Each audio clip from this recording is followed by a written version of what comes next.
Hello everyone, welcome back on truth of India. चलो फिर से हम मिलते हैं ट्रूथ ऑफ इंडिया पे अब। इसलिए अब कंटिन्यू मिला करेंगे। बात करते हैं डिप्लोमा होल्डर्स जो होते हैं उनको जॉब स्विच करना इम्पोर्टेंस क्यों है। मतलब सिंपल सा फंडा है कि हम यहाँ इस चीज़ पे बात करेंगे कि डिप्लोमा होल्डर्स को जॉब स्विच करना चाहिए या नहीं, या क्यों करना चाहिए। लेट्स अपने टॉपिक पे आते हैं। आपने डिप्लोमा किया होगा मैकेनिकल से, प्रोडक्शन से, इलेक्ट्रिकल से, किसी भी फील्ड में, ठीक है। उसके बाद अगर गवर्नमेंट जॉब लग गई है तो ऑल द बेस्ट। वैसे पॉसिबिलिटीज़ बहुत ना के बराबर है यार, इंडिया की आबादी इतनी है और गवर्नमेंट जॉब जो आती है वो वैसे ही माल से बिक जाता है सारा इधर से उधर क्योंकि हर जगह माल की ज़रूरत है, माल से सारा कम हो जाता है। अब चलो आप बात करते हैं कि अगर आप प्राइवेट सेक्टर में हो, लिमिटेड सेक्टर में हो, तो क्यों स्विच करना है। जिस भी सेक्टर को आपने ज्वाइन किया है, फॉर एग्जांपल कि आपने किसी भी सेक्टर में ज्वाइन किया as a production engineer, quality engineer, अब आपकी स्टार्टिंग सैलरी तो वहाँ 12-13 यही होगा। आफ्टर 1 ईयर 15-16-17, इससे ज़्यादा नहीं होगा। इंडिया के अंदर इससे ज़्यादा नहीं है, कहीं पे भी नहीं है यार। हाँ, कुछ कुछ जगह पे मिल जाते हैं बट वहाँ के एक्सपेंसेस भी फिर उतने ही होते हैं। वैसे महंगाई इतनी है, साला 10,000 15,000 में होता ही क्या है यार। वो टोटल लाइफ स्पॉइल। बंदे तो काफ़ी बार ये सोचते हैं कि मैंने डिप्लोमा किया क्यों, अगर केले की रेडी लगा लेता मैं या कोई दुकान खोल लेता तो इससे बेहतर होता। कई लोग सोचते हैं यार, और ये सोचना सही है बिकॉज पे आउट नहीं है। पढ़ लिख के तुम प्रोडक्शन दे रहे हो तो एटलीस्ट उसका, अभी महंगाई अगर देखोगे, फॉर एग्जांपल कोई कंपनी जो है वो एक टायर बना रही है, ठीक है, किसी भी प्रोडक्शन कंपनी का टायर बना रही है, तो टायर का कॉस्ट अभी जानते हो कि 5 सालों में कितना बढ़ चुका है, ठीक है। बट क्या जो वहाँ बंदे ज्वाइन हो रहे हैं, क्या उनकी सैलरी ग्रोथ हुई है? नहीं, उनका पे आउट वही है।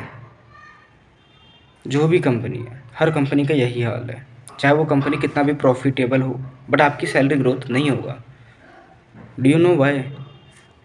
आपके मैनेजर, आपके टीम लीडर, आपके एचओडी, ये सभी इस चीज़ के जिम्मेदार हैं। फॉर एग्जाम्पल कि आपने डिप्लोमा कंप्लीट किया, कंपनी में लग गए, स्टार्टिंग में तो आपको हर किसी की 4 बात सुननी पड़ेगी बिकॉज आप फ्रेशर, आपको कुछ आता नहीं, कोई भी चिल्लाएगा तो आपको सुनना पड़ेगा। आप उसको जवाब दोगे तो वो आपके करियर के लिए अच्छा नहीं है।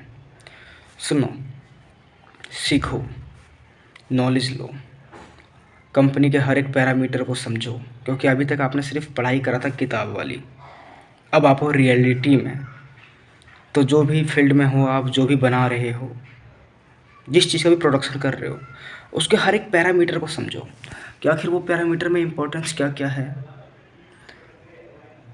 क्या नहीं होना चाहिए, क्या होना चाहिए, क्या होने से कोई नुकसान नहीं है मेरे कंपनी को, वो सभी पैरामीटर को समझो प्रोडक्शन में। क्योंकि प्रोडक्शन का मतलब है आपको कंपनी को प्रॉफिट कराना है। कैसे कराओगे? पार्ट की क्वालिटी स्टैंडर्ड ओके होना चाहिए, कोई कंप्लेन नहीं आनी चाहिए, हर एक चीज़ ओके होना चाहिए। डैट्स मीन कि आप परफेक्ट इंजीनियर हो, तभी हो ना। और ये सारी चीज़ें सीखने के बाद क्या लगता है आपको, क्या आपकी सैलरी बढ़ जाएगी? नहीं। एक्चुअली ये सब सीखने के बाद ना आप काम करोगे गधे की तरह। ये बात आपसे ऊपर तक जो है ना, वहाँ तक नहीं जाएगा कि आप कैसे हो, कितना नॉलेज है, क्या टैलेंट है, ये ऊपर कोई नहीं बताएगा। 1 साल 2 साल, एक्चुअली इंडिया के अंदर ना 1 साल का एक्सपीरियंस का कोई वैल्यू नहीं है। तो ऐसे मिनिमम 2 से 3 साल का एक्सपीरियंस लेना, जहाँ पे भी आप काम करो कंटिन्यू, चाहे कंपनी वो आपको रिस्पेक्ट दे या ना दे, आप वहाँ के बस वहाँ की नॉलेज लो। बस ये ध्यान रखना, फर्स्ट कंपनी जो ज्वाइन करो ना, वो अच्छी कंपनी हो, बड़ी कंपनी हो, जिसमें आपको कुछ सीखने को मिले। कोई गधा मजदूरी वाली कंपनी में मत लगना जिसमें कुछ हो ही ना सीखने के लिए। पे आउट कम हो चलेगा, 15 की जगह 12,000 उठाओ चलेगा, बट सीखने के लिए नॉलेज होना चाहिए वहाँ पे। बड़ी कंपनियों में ना सीखने के लिए बहुत कुछ होता है। एक्चुअली वहाँ पे जो आप सीखोगे ना, वो आपको छोटी कंपनी में बहुत काम आएगा। आप छोटी कंपनी को यहाँ से यहाँ ले जा सकते हो, क्योंकि बड़ी कंपनियाँ में बहुत कुछ सिखाती है, 2 नंबर के काम भी और 1 नंबर के काम भी। एक्चुअली गलत काम हर जगह होता है, बट एक पैरामीटर्स होते हैं जो आप जाते ही नहीं समझोगे। शुरू में आपको लगेगा अरे यार ठीक था, वो भी तो यही कर रहा है, नहीं, बट वो कर रहा है अपने एक्सपीरियंस के बेस पे। उसे पता है कि उसकी लिमिटेशंस क्या है, वो किस लिमिट तक कर सकता है। तुम्हें नहीं पता है, तुम करोगे तो कंपनी को डुबा दोगे, बिकॉज तुम्हारे किए हुए जो होंगे ना, वो एक बहुत बड़ा इशू क्रिएट कर देगा कंपनी के लिए, नाम बदनाम कर देगा, इसलिए तुम उसके लिए कैपेबल नहीं हो। इंजीनियर बनना इतना ईजी नहीं है एक्चुअली, क्योंकि जितना पढ़ाई में आपने ध्यान दिया ना, उससे कई गुना ज़्यादा आपको ध्यान देना पड़ेगा प्रोडक्शन में, या अपने पार्ट्स पे, अपने वहाँ के हर एक चीज़ पे, तब जाके आप सीख सकते हो। ये सब सीखने के बाद आप आगे तो बढ़ नहीं पाओगे उस कंपनी में, क्योंकि वहाँ का मैनेजर आपको थोड़े बढ़ाएगा, क्यों बढ़ाएगा? तो आप उसको फुलफ़िल करो। नॉलेज इज़ इम्पॉर्टेंट नहीं है सारी चीज़ों के लिए, नॉलेज के साथ हार्ड वर्क करना पड़ेगा, पसीने बहाने पड़ेंगे, क्योंकि नॉलेज से कंपनी को प्रॉफिट नहीं हो रहा यार, है ना? कंपनी को प्रॉफिट तो काम से होगा, आपके नॉलेज को यूज़ करके होगा। जो आपके नॉलेज है उसको इस्तेमाल करो, कंपनी के लॉसेस को कम करो, कंपनी के प्रॉफिट को इंक्रीज़ करो, कॉस्ट को कम करो। एक छोटा छोटा कॉस्ट आप डेली कम करोगे तो बड़ा प्रॉफिट होगा, है ना? तो ये सारी चीज़ें आपको वहाँ सीखना पड़ेगा, और ये सारी चीज़ें आपको यूज़ करना पड़ेगा। अगर आप यूज़ नहीं करोगे, किसी कंपनी को आप प्रॉफिट नहीं करा सकते, तो आप एक वेस्ट हो। आप एक वर्कर और एक ऑपरेटर से ज़्यादा कुछ नहीं हो।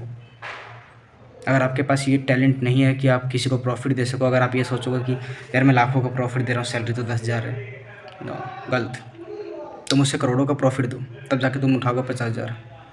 बिकॉज कंपनी जो है वो तुम्हारे अकेले पे नहीं चल रही है, कंपनी हज़ारों को पे आउट दे रही है, तुम अकेले को थोड़ी दे रही है 50,000। तुम्हारे ऊपर तुम्हारे ऊपर तुम्हारे ऊपर हर एक स्टेज पे कोई ना कोई है, उन सभी को पे आउट देना पड़ता है। तो तुम्हें हार्ड वर्क करना पड़ेगा, क्योंकि तुमने डिप्लोमा करा है, बीटेक नहीं करा है, ठीक है? बीटेक करने के वालों का भी वैसे आज के समय में यही हाल है। तो जॉब आपको इसलिए स्विच करना पड़ेगा कि जहाँ पे आप नॉलेज लोगे ना, वहाँ पे आपको उस नॉलेज के अकॉर्डिंग पे आउट नहीं मिलेगा, क्योंकि उस नॉलेज के अकॉर्डिंग आपको अगर पे आउट देगा तो वो पे आउट पता है कहाँ जाता है? सीधा एक इंजीनियर लेवल पे चला जाता है। कि आपने 3 साल अगर किसी कंपनी में बिता लिया और आपने प्रॉपर नॉलेज वहाँ का हासिल कर लिया, तो आपकी सैलरी उस टाइम प्लस 16,000 या 17,000 हो, बट अगर आप जॉब स्विच करते हो तो आपकी सैलरी 25 से 30,000 है। Do you know why? अगर आपने प्रॉपर नॉलेज वहाँ पे लिया है तो, नहीं लिया तो आप वेस्ट हो। कहीं मत जाओ भैया, जहाँ कर रहे हो वहाँ करते रहो, जॉब स्विच मत करना, वरना कोई और पूछेगा भी नहीं, कोई और रखेगा भी नहीं। स्विच करने के और जाने की तो दूर की बात है, ठीक है ना? अगर नॉलेज लिए हो तभी स्विच करना, ये इम्पोर्टेंट बहुत ज़्यादा है। स्विच जब ही करना है जब आपके पास नॉलेज है। घमंड मत रखना, क्योंकि घमंड काम नहीं आएगा। आप नौकरी कर रहे हो, खुद का बिजनेस नहीं कर रहे हो, तो आपको काम करना पड़ेगा, हार्ड वर्क करना पड़ेगा। सेठ की तरह सोचोगे बैठ के तो वो नहीं चलेगा। एक्चुअली सरकारी के बुरे हाल पता है क्यों है? कुछ ऐसे एम्प्लॉय के चक्कर में कि एक बार सरकारी नौकरी लग जाती है ना,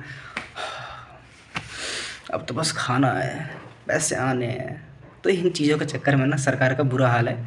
और इस चक्कर में आपको पता होगा कि सरकारी सेक्टर को प्राइवेट में कन्वर्ट किया जा रहा था, और ये बहुत बेहतर होगा अगर ऐसा किया जाता है तो। कामचोरी हट जाएगी। जब तक आप देश को इनकम नहीं दोगे तो आप हराम की कमाई खाना चाहते हो यार, मतलब, राइट ना? अगर आप कुछ करके नहीं दे सकते किसी को, अगर प्रॉफिट नहीं दे सकते, आप सोच रहे हो बस 50,000 सैलरी मिले, तो आप क्या हो फिर? वेस्ट हो। आपकी ज़रूरत नहीं है किसी को, आप एक बोझ हो उस कंपनी के लिए जिसमें भी आप काम कर रहे हो। स्विच करना अगर आप उस लायक हो तो, लायक नहीं हो तो जहाँ हो वहीं रहो, ओके? और अगर अभी आपने डिप्लोमा कंप्लीट किया है तो हार्ड वर्क करना।